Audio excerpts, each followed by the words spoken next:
Dritan, a u lodhë 38 ditë, më burë? Ata na ka detyruar të dalin më shesh. Se si staj marrë. Vazhdon? Rezistenca qytetare? Jo Osmani. Ja, përshqip një vetë. Shoh që nuk kanë të sosur, le të themi, skandalet që ndodhin nga qeveria shqiptare. Më e fundit, ajo e prekjes sipas avokatëve, të cilët dhe juristëve që e njohin ligjin dhe kushtetutën, thonë që kemi një vendim antikushtetues për prekjen e buxhetit në lidhje me investimin që po bën qeveria shqiptare për përgatitjen e një koncerti recital të një këngëtari, i cili në shumë vende të tjera europiane është përzënë për shkak të bindjeve semitiste që ai ka. Mendojnë që është një arsye e fortë për të reaguar. Nga Tiranisi. Njerëzit tu kanë reaguar, kanë dalur jo vetëm për këto 13 vite, kanë dalur për 35 vite. Edhe shpresoj që të vazhdojnë dalin akoma. Skandalet e kryeministrit për çdo arrestim palishëm, ato janë bëjmë dokumentat me emër. Sa më shumë zgjat ky kryeministër, po i çojmë në të gjitha institucionet. Për çdo ditë del nga ai skandal. Pikërisht. Pra është një person i cili po vepron. Është një person i cili nuk e do vendin e vet, nuk e do popullin e tij. Pra intereson vetëm të bëjë gjithçka në aspektin e saj për inat të popullit. Po pse nuk flet për zjarrin pra, edhe këto veprime, këte akuzon njerëzit për çdo lloj agjenture. Ndërsa këte fton njerëz antisemit për të bërë koncertin në Shqipëri. Pra, ky nuk e ka konceptin e saj që bën. Se një njeri me një logjik të shëndosh nuk do të bënte këto veprime në asnjë mënyrë. Por thjesht bën veprime për inat të protestuesve, pa domethënë për inat të popullit, unë bëj gjithçka tjetër. Për shkak të abuzimeve. Ka informacione Dritan që njerëz të saktuar, të cilët janë aty në ballë të kësaj proteste, po intimidohen, po shantazhohen, madje të përkërconohen. Po pse shqetësohet kaq shumë? Unë nuk di të them, di të them që njerëz protestës janë arrestuar, janë mbajtur. Gjykata e ka liruar për arsye se sa radhë pushteti nuk ka pasur fuqi mbi gjykatën. Pra kjo tregon që këtij pushteti i kanë humbur edhe fuqitë mbi gjykata që ka pasur deri më sot, pjesërisht për ato që panë. Kurse për çështje të shantazhimit, për çështje se mjafton të shihni Facebookun e kryeministrit në çdo ditë, pra që merret njëri me njëri, njëri me tjetrin. Ky nuk është shantazhim, ky është linçim. Sepse kur kreu i shtetit ose kur kreu i qeverisë merret me individ, kjo hyn te linçimi. Çfarë ndodhi me ty 12 orë shoqërimin në polici? Mos gaboj, 12 orë. Kush? Me ju. Ja nuk jam shoqëruar 12 orë. Ju mbajtën atë ditë që u arrestuan para kuvendit. Okej, 3 orë. Çfarë ndodhi? Asnjë. Ju morën pyetje? Jo, nuk. S'kishim për që na merrin pyetje. Një deklaratë.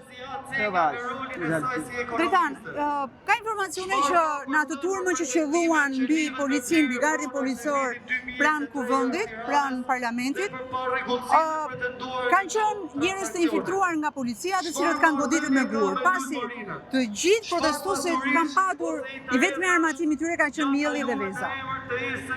Ke informacione lidhur me këtë gjë? Informacion nuk kam, po edhe ne dyshojmë që është e tillë për arsye se asnjë nga personat edhe të kapur me kamera nga mediat, të cilët kanë goditur makinën policisë nuk janë arrestuar, por janë arrestuar vetëm protestuesit. Pra ata njerëz që duken, që godasin, nuk janë marrë dhe nuk dihen se kush janë. Dhe kjo mund të jetë një arsye shumë e fortë për të menduar që kjo është arsye e fortë, kjo është fakt që tregon që është fakt, është një fakt bindes. Dhe do kisha një mesazh, a do të shkoni prapë me vezë me mia, do guxonit prapë në kuvend? Jo, nuk është çështje guximi, po tash në kuvend s'kam më, pra nuk kam më seanca plenare kuvend. Kështu që deri në seancat e deri në një seancë plenare do shohim, por për momentin nuk është e nevojshme për arsye se të dy rastet ai ishte një veprim simbolik për të treguar që ky kuvend nuk na prezanton. Pra ishte mjaftueshme veprimi simbolik. Tashmë, duke mos pasur seanca plenare kuvendi ka që mbet komisionet, po 2-3 deputet që në komision nuk ja vjen shkosh të mbash atje pozicionin për goditur 2-3 deputet që mund të kalojnë pra. Pjesa më e madhe nuk i njohim. Edhe një pyetje të fundit Dritan. Ju bët pak viral në pikën kur jo vetëm kur u shoqëruat, por edhe kur kryeministri u mor me të shkuarën tënde, me atë që ti ke bërë në të kaluarën me kontributin tënd në UÇK. A ka gjëra pa thënë ende në lidhje me këtë gjë? Nga ana ime nga kryeministri. Nga ana jote se nga ana kryeministrit me sa u duk nuk ka më. unë nuk kam që them më, ato që janë për të thënë, i kanë vendosur dokumentat, ka folur edhe shefi shtapit përgjithshëm të UÇK-s për atë punë, kështu që për mua asaj është vënë nga pagu, por gjithkush mund dali sërish në gjuhëti. Në gjuhëti, për ke fjalën për?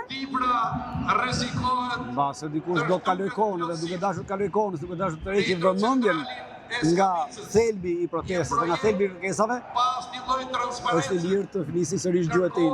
Njerëz pranë kryeministrisë, pra njerëz që kanë bindje të majta, edhe jo vetëm bindje të majta, se unë i respektoj bindjet, por janë partizan të bindjeve të kryeministrit, deklarojnë që njerëz të Albin Kurtit po organizojnë protestën.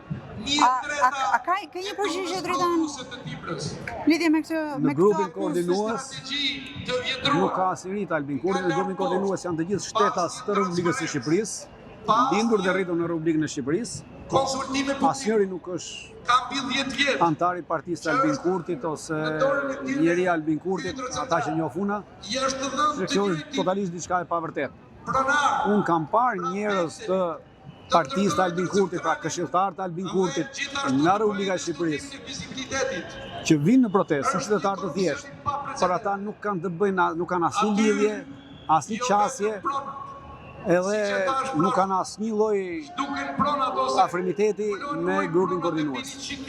Cila do të jetë, çfarë do të bëni nesër? E njëjta gjë? Në shesh?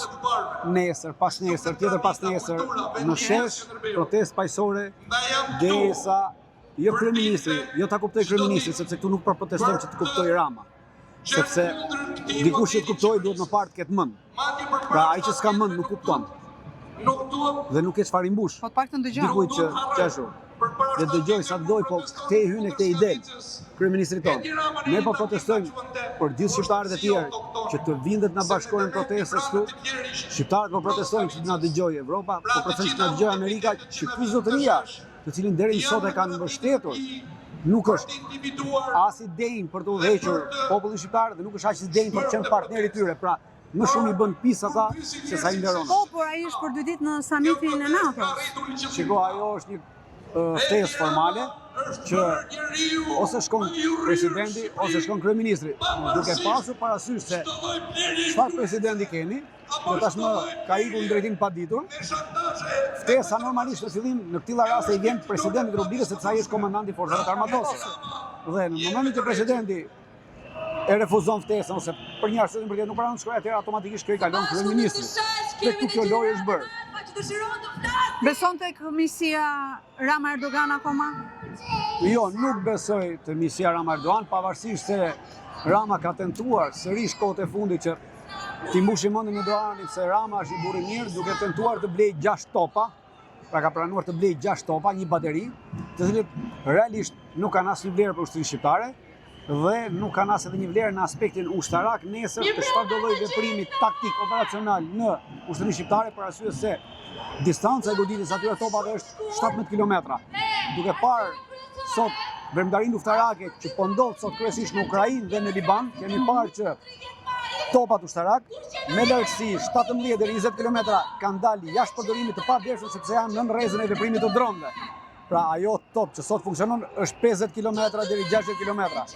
Një 17 km top, edhe vetëm 6 gryka zjarri, nuk janë asnjë, janë sa për t'i mbushur mendjen e Erdoganit, pra për ta mashtruar që shiko, unë po blej armë turke, në mënyrë që ai ta priste ose t'i japë në mbështetje. Është thjesht mashtrimi i radhës i kryeministrit mashtrues. Okej, Dritan, të shpresim se do të na vijë kryeministri, edhe ne do të shihemi sërish të... Siç ka ikur do vi me këmbë veta. Faleminderit.